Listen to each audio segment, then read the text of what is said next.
Guys, कैसे हैं आप सभी? आई होप सो सभी अच्छे होंगे। स्वागत है आप सभी का एक बार फिर से मेरे YouTube channel unboxing with mean में। और आज हम आपके साथ रिव्यू शेयर करने वाले हैं 2 ज्योग्राफी की बुक्स की। ये वाली बुक तो आपने काफ़ी टाइम देखी होगी। ऑक्सफोर्ड की ये स्टूडेंट एटलस बुक है।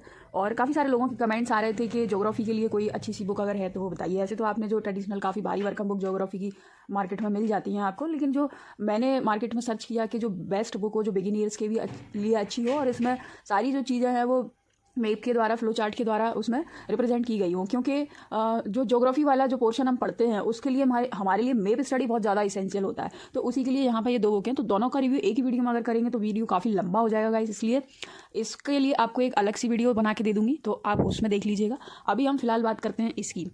तो ये जो बुक आप देख पा रहे होंगे, ये शायद आपने कभी या तो पढ़ी होगी या नहीं भी पढ़ी होगी, तो क्योंकि ये इतनी फेमस बुक नहीं है, बट ये बुक मुझे काफ़ी अच्छी लगी गाइस। ये ज्ञानचंद यादव इसके एडिटर और राइटर हैं।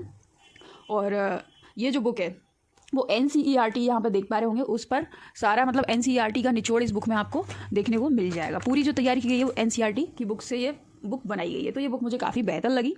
सबसे पहले इसकी मैं प्राइस की बात कर लूँ तो इसमें इसका प्राइस आप यहाँ देख पा रहे होंगे, जूम करके दिखाते हैं। ये 399 रुपये इसका प्राइस है और आपको इसमें 40 से 45% तक डिस्काउंट मिल जाएगा आराम से। और आफ्टर डिस्काउंट ये बुक आपको मिल जाएगी 240 रुपये के अराउंड ही मिल जाएगी बुक आपको। फिर इसके बाद हम इसमें बात कर लेते हैं टोटल नंबर ऑफ़ पेजेस।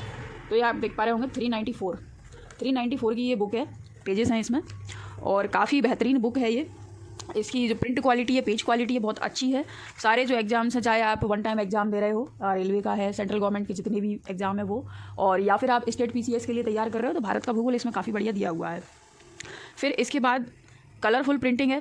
हालांकि प्रिंटिंग इतना मैटर नहीं करता है, लेकिन एक जब हम पढ़ने बैठते हैं तो कंटेंट हमारे सामने कलरफुल हो, थोड़ा सा विजिबल प्रिंटिंग अगर होती है तो पढ़ने में काफ़ी कंफर्टेबल फील होता है। इसके बाद हम इसका इंडेक्स देखेंगे। तो आप यहाँ देख पा रहे होंगे इंडेक्स को। इंडेक्स में सबसे पहले यहाँ पे सबसे पहले स्थल मंडल दिया हुआ है। स्थल मंडल में ब्रह्मांड, सौरमंडल, पृथ्वी से संबंधित सारे चैप्टर हैं। इसमें प्लेट टेक्टोनिक थ्योरी को काफ़ी अच्छे से यहाँ पर डिफाइन किया है, वो अपन आगे इसमें देखेंगे। और इसके बाद यहाँ पर जल मंडल। तो जल मंडल में जो महासागरीय नितल प्रसरण अपन देखते हैं, महासागरीय लवणता और तापमान व निश्चय, प्रवाल भित्तियाँ और महासागरीय तरंग। ऐसे वायुमंडल, महाद्वीपीय भूगोल ये दिया हुआ है यहाँ पर। और उसके बाद मानव भूगोल, आर्थिक भूगोल और पर्यावरण भूगोल। तो भूगोल के ये सारे मिल जाते हैं। और यहाँ पे फिर भारत का भूगोल एक अलग से यहाँ पे खंड 2 करके एक अलग से दिया हुआ है। तो ये भारत का भूगोल यहाँ पे इतना मिल जाता है। टोटल चैप्टर्स की बात करें तो 52 चैप्टर में इस बुक को डिवाइड किया गया है। बुक काफ़ी बढ़िया है। और इसका पूरा PDF तो मैं आपको प्रोवाइड नहीं करा पाऊँगी, लेकिन एक 2-4 चैप्टर का एक सैम्पल PDF मैं आपको इसका प्रोवाइड करा दूँगी, तो आप वहाँ से देख सकते हो इसको। तो आपको और बेहतर तरीके से समझ में आ जाएगा कि ये बुक परचेज़ करना चाहिए, उपयोगी है या नहीं है। तो आगे बढ़ने से पहले मैं इसमें बता दूं कि ये इनका जो पहला ही संस्करण है बुक का, ये आप देख पा रहे होंगे। इनका जो प्रथम संस्करण हुआ था 2015-16 में हुआ था, और संशोधित उसमें कुछ अपडेट्स वगैरह करने के बाद 2017-18 में ये बुक संशोधन किया गया था। तो ये पहला ही संस्करण है इनका, काफ़ी न्यू बुक है और मैंने ये कल ही परचेज़ की है गाइस। आगे बढ़ते हैं। तो इसमें इंडेक्स अपन देख चुके हैं। इंडेक्स के बाद यहाँ पर कुछ जो जिन्होंने अपने एक्सपीरियंस शेयर किए हैं, जो अभी एट प्रेजेंट में अच्छी पोस्ट पर हैं, उन्होंने इसके बारे में काफ़ी अच्छा लिखा हुआ है। और फिर हम आगे बढ़ते हैं। तो यहाँ पे जो कुछ फेमस पर्सनैलिटी हैं उनके बारे में यहाँ पे भी फोटोग्राफ दिया हुआ है, जैसे सर आइजैक न्यूटन के बारे में, एडमंड हिलेरी के बारे में आप देख पा रहे होंगे ये, और ऐसे अल्बर्ट आइंस्टीन। तो इनके बारे में छोटा छोटा इन्होंने यहाँ पे लिख के दिया है। फिर यहाँ से ये खंड A शुरू होता है, विश्व का भूगोल। आप देख पा रहे होंगे क्लैरिटी बहुत अच्छी है और पढ़ने में काफ़ी मज़ा आने वाला है। कोई ज़्यादा बड़ी बुक भी नहीं है और भूगोल के लिए इतनी बुक तो पढ़ना ही चाहिए। फिर यहाँ से ब्रह्मांड एवं सौरमंडल को शुरू किया है। तो आप देखेंगे, मैं थोड़ा सा और जूम कर दूँ इसको। तो ब्रह्मांड का भूगोल, तो ओरिजिन ऑफ यूनिवर्स को बढ़िया शॉर्ट स्वीट एक हेडिंग में इन्होंने समझाया है। फिर उसके लिए ब्रह्मांड की उत्पत्ति कैसे हुई, तो इसमें जो खगोल विदों का जो मत है किस प्रकार से हुई, अलग अलग मत हम देखते हैं, कई सारे पढ़ते हैं, तो उनका यहाँ पे दिया हुआ है। फिर इसके बाद बिग बैंग थ्योरी दिया हुआ है, आकाशगंगा वो निहारिका मंदाकिनी। और हाँ गाइस, इसमें एक चीज़ और मैं बता दूं कि जो मेंस के लिए जो पेपर 3 है उसकी जो यूनिट 10 है भूगर्भ शास्त्र, तो उसके लिए आपको अलग से पढ़ना पड़ेगा। उसके लिए बुक बिल्कुल भी सफिशिएंट नहीं है। मैं बात कर रही हूँ पेपर 3 मेंस का यूनिट 10 का, उसके लिए आपको अलग से भी पढ़ना पड़ेगा। और आगे इसमें बढ़ते हैं, देखते हैं। तो यहाँ पे तारों का जीवन चक्र, कब बूढ़ा होता है तारा, कब बनता है, और रक्तदानव तारा क्या होता है, नेबुला क्या होता है, न्यूट्रॉन क्या होता है, चित्र के द्वारा, थ्योरी के द्वारा दर्शाया गया। जहाँ जहाँ पर जिस चीज़ की जरूरत है टेबल फॉर्म में भी दिया हुआ है, डिस्क्रिप्शन काफ़ी बढ़िया है, चित्र के द्वारा चीज़ें समझाई गई हैं। आगे देखेंगे तो ये देखिए सूर्य का सोलर सिस्टम का पूरा बढ़िया चित्र इन्होंने यहाँ पर प्रोवाइड कराया है। देन इसके बाद और आगे हम बढ़ते हैं। तो पृथ्वी को आप देख पा रहे होंगे, पृथ्वी को काफ़ी बढ़िया तरीके से इन्होंने बताया है। आगे इसमें देखेंगे तो टेबल फॉर्म भी है, सुपरमून क्या होता है, ये पृथ्वी की गतियाँ, सभी चित्र के द्वारा दर्शाया गया है। देखिए ज्वार भाटे की ऊंचाई में भिन्नता, तो यहाँ पे ये दिया हुआ है। फंडी की खाड़ी में क्या रही, गुजरात में, खम्मा की खाड़ी में, ये सारा चित्र के द्वारा दर्शाया गया है।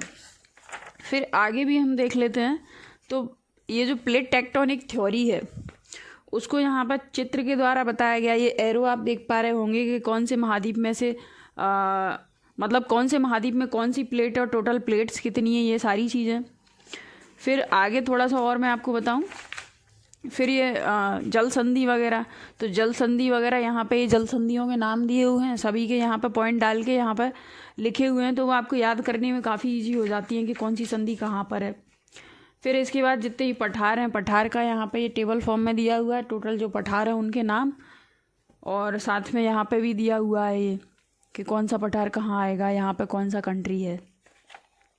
फिर और आगे इसमें डीप में बात करें, भारत के भूगोल की बात कर लेते हैं। तो वहाँ पे भी चीज़ें एक एक मैप में दर्शाई हैं, तो उसके लिए हमको अलग से कोई मैप स्टडी करने की आवश्यकता नहीं है, इसमें ही सारी चीज़ें हो जाती हैं। यहाँ पे आप देख पा रहे होंगे भारत की प्रमुख बहुउद्देशीय परियोजनाएं, तो बहुउद्देशीय परियोजनाओं को डिटेल में भी दिया गया है। साथ में यहाँ पे पूरा जो इंडियन मैप है, इंडियन मैप में ये सारी डिफ़ाइन की गई हैं, तो आपको यहाँ से इजी गोइंग में याद हो जानी है और काफ़ी लंबे टाइम तक आपको याद हो जाएंगी ये। उसके बाद हम आगे देखेंगे तो मतलब एक एक चीज़ को मैप में बताया है, एक एक नदी परियोजना को, जो बड़ी नदी परियोजना हम पढ़ते हैं उनको अलग से बताया। जैसे कि मुल्ला पेरियार परियोजना, ये आप देख पा रहे होंगे। मैंने महेश बर्णवाल की जो ज्योग्राफी की बुक है उसको भी स्टडी किया है, तो वो भी ठीक है, लेकिन उसमें इतना बेहतर नहीं बताया गया है। और इस बुक को थोड़ा सा पढ़ने के बाद मुझे ऐसा लगा, मैंने ये पूरी तो नहीं पढ़ी है, लेकिन थोड़ा सा एक दो चैप्टर पलटने से ऐसा लगा कि काफ़ी बढ़िया बुक है। और फिर इसके बाद ये जितनी बड़ी बड़ी परियोजना है उनको अलग से भी यहाँ पर डिफाइन किया गया, जैसे गंगा नदी घाटी में जल विद्युत परियोजना, ये आप देख पा रहे होंगे। फिर इसके बाद कावेरी जल विवाद को बढ़िया यहाँ पर डिफाइन किया है। आगे हम बढ़ेंगे तो कृष्णा गोदावरी लिंक परियोजना कहाँ से जोड़ी गई है, कहाँ कहाँ जाती है। नदी जोड़ो परियोजना कब से भारत में आई, क्यों आई, कौन कंसेप्ट को लेके आया, तो अटल बिहारी वाजपेयी के टाइम पे आई थी। ये राष्ट्रीय नदी जोड़ो परियोजना में अभी तक कितनी नदी जोड़ दी गई हैं, सारी मैप पे दिखाई गई हैं। तो और आगे बढ़ लेते हैं। जलवायु क्षेत्र, इसमें मानसून का आगमन कैसे होता है डिस्क्रिप्शन भी दिया, और ये यहाँ पे चित्र भी दर्शाया है। तो यहाँ पर जितनी भी चीज़ों की मैं बात करूँ तो उसका काफ़ी बढ़िया है। जैसे कि अभी ये बात करें अपन जैव 18 जो बायोस्फीयर रिजर्व हैं यहाँ पे भारत में, तो उनके सबके चित्र दिए हुए हैं, लोकेशन भी दी हुई है कहाँ पे कौन सा है, काफ़ी बढ़िया है ये आप आगे देखेंगे। जो 50 हो गए हैं अभी टाइगर रिजर्व, तो ये टाइगर रिजर्व 48वां कौन सा बना है, और जैसे 48वां ये राजा जी उत्तराखंड का 21 अप्रैल 2015 को, ये कितना डिटेल दिया हुआ है। फिर इसके बाद ये देखो 50वां ये कमलांग, ये दिया हुआ है कमलांग। इसके बाद आगे थोड़ा सा और मतलब इतनी देखने के बाद आपको समझ में आ गया होगा। ये भारत की जो वेटलैंड है उनका ये दिया हुआ है।